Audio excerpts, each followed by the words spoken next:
নমস্কার বন্ধুরা, অর্কজ কিচেনে আপনাদের সবাইকে স্বাগত। আমার আজকের রেসিপি কাঁচকলার নিরামিষ কোপ্তাকারি। বাচ্চা বড় অনেকেই কাঁচকলা পছন্দ করে না, তবে এভাবে যদি বানিয়ে দেওয়া যায় বুঝতেই পারবে না এটা কাঁচকলা দিয়ে বানানো। ভাতের সাথে সাথে রুটি পরোটার সাথেও এটা বেশ ভালো যায়। নিরামিষ দিনের জন্য একদম উপযোগী। আর যারা আমার চ্যানেলে নতুন এসেছেন, যদি আমার ভিডিওটা আপনাদের ভালো লেগে থাকে তাহলে সাবস্ক্রাইব করার অনুরোধ রইল। তাহলে চলুন আজকের রেসিপিটা শুরু করা যাক। কাঁচকলার কোপ্তা বানানোর জন্য আমি এখানে নিয়েছি 2টো কাঁচকলা আর একটা আলু। প্রথমে কাঁচকলাগুলো ছাল সহই বড় বড় টুকরো করে কেটে নিচ্ছি।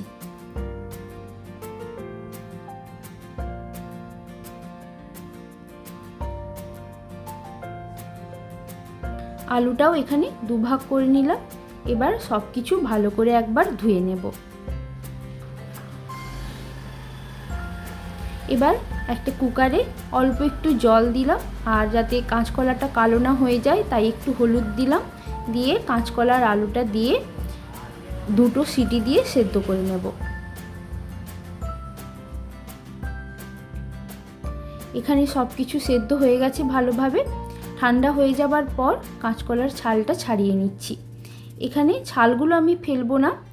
কাঁচকলার ছাল দিয়ে খোসা বাটা করেছিলাম, সেটার শর্টস অলরেডি চ্যানেলে আপলোড করা আছে, দেখে নিতে পারেন।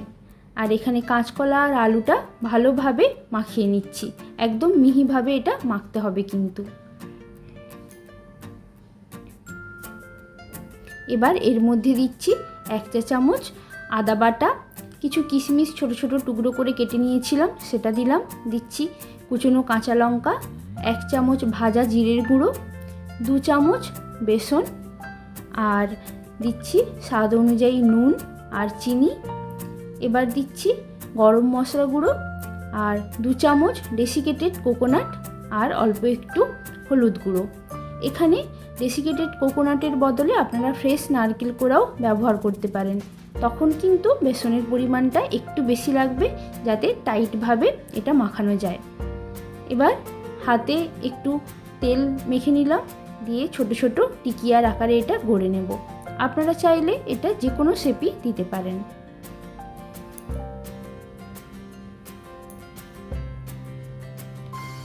এইভাবে আমি প্রত্যেকটা কোপ্তা আগে তৈরি করে নেব। দেখুন এখানে সবগুলো তৈরি হয়ে গেছে। এবার এটা ভেজে নেব। কড়াতে কিছুটা দিলাম সরষের তেল। আমি পুরো রান্নাটাই সরষের তেলে করব, এতে টেস্টটা বেশি ভালো আসে। আর আপনারা চাইলে সাদা তেলেও করতে পারেন। প্রথমে আমি 4টে কোপ্তা ভেজে নিচ্ছি। একসাথে অনেকগুলো দেব না, ভেঙে যেতে পারে। এখানে দেওয়ার পর গ্যাসের ফ্লেমটা মিডিয়ামে করে হালকা হাতে উল্টে পাল্টে লাল লাল করে ভেজে নিতে হবে।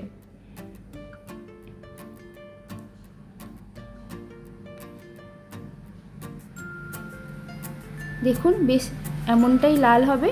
আমার ভাজা হয়ে গেছে। বাকি কোপ্তাগুলো এভাবে ভেজে নেব।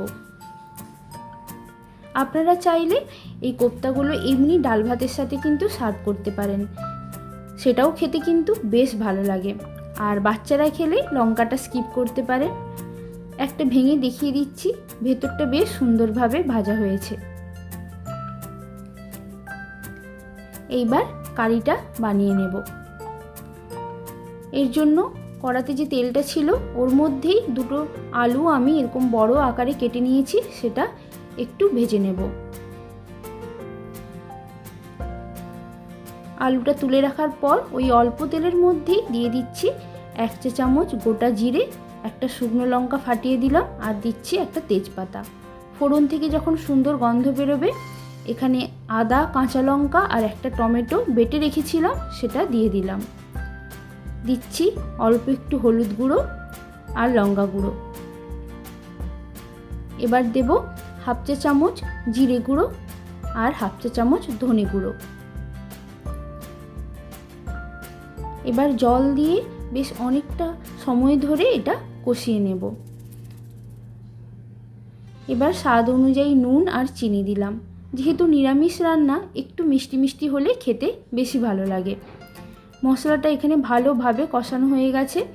এবার একটু জল দিলাম, দিয়ে ভেজে রাখা আলুগুলো এর মধ্যে দিয়ে আরও কিছুক্ষণ কষিয়ে নেব, একদম শুকনো শুকনো হওয়া অবধি। এবার এতে দিচ্ছি যতটা গ্রেভি রাখবো তার থেকে একটু বেশি পরিমাণ জল, কারণ কোপ্তাগুলো দিলে জলটা টেনে যাবে, তাই একটু বেশি জল দিতে লাগবে। এবার গ্রেভিটা ফুটে উঠলে গ্যাসের ফ্লেম একদম লোতে করে ঢাকা দিয়ে রাখবো, যাতে আলুটা সেদ্ধ হয়ে যায়। আলুটা সেদ্ধ হয়ে গেছে, এইবার ভেজে রাখা কোপ্তাগুলো এর মধ্যে দিয়ে দেব। এর আগে একটু টেস্ট করেছিলাম, এতে নুন আর চিনি কম আছে, সেটাও অ্যাড করে দিলাম। এবার কোপ্তাগুলো দিয়ে খুব হালকা হাতে এটা নেড়ে 2 মিনিটের জন্য ফুটতে দেব। কোপ্তাগুলো দেওয়ার পর কিন্তু বেশি নাড়াচাড়া করলে ভেঙে যেতে পারে, তাই খুব হালকা হাতে এটা নাড়তে হবে। এখানে কোপ্তা কারি কিন্তু তৈরি হয়ে গেছে। গ্যাস বন্ধ করার আগে দিচ্ছি অল্প একটু গরম মশলা গুঁড়ো, সেটা মিশিয়ে দিলাম হালকাভাবে, আর দিচ্ছি একটু ঘি। নিরামিষ রান্না মানে শেষে একটু গরম মশলা আর ঘি দিলে ফ্লেভারটা বেশ ভালো আসে। এবার গ্যাসের ফ্লেমটা বন্ধ করে ঢাকা দিয়ে রেস্টে রাখবো 2 মিনিট। কাঁচকলার কোপ্তা কারি সার্ভ করার জন্য একদম তৈরি। আপনারা এটা ভাতের সাথে সাথে রুটি পরোটার সাথেও সার্ভ করতে পারেন। আর ভেতরেও গ্রেভিটা কিন্তু বেশ ভালো ঢুকেছে কোপ্তার মধ্যে, আর সাইজেও কিন্তু বেশ বড় হয়ে গেছে। আশা করছি ভিডিওটা আপনাদের ভালো লেগেছে। ভালো লাগলে একটা লাইক, শেয়ার আর সাবস্ক্রাইব করে দেবেন। ভিডিওটা পুরো দেখার জন্য ধন্যবাদ।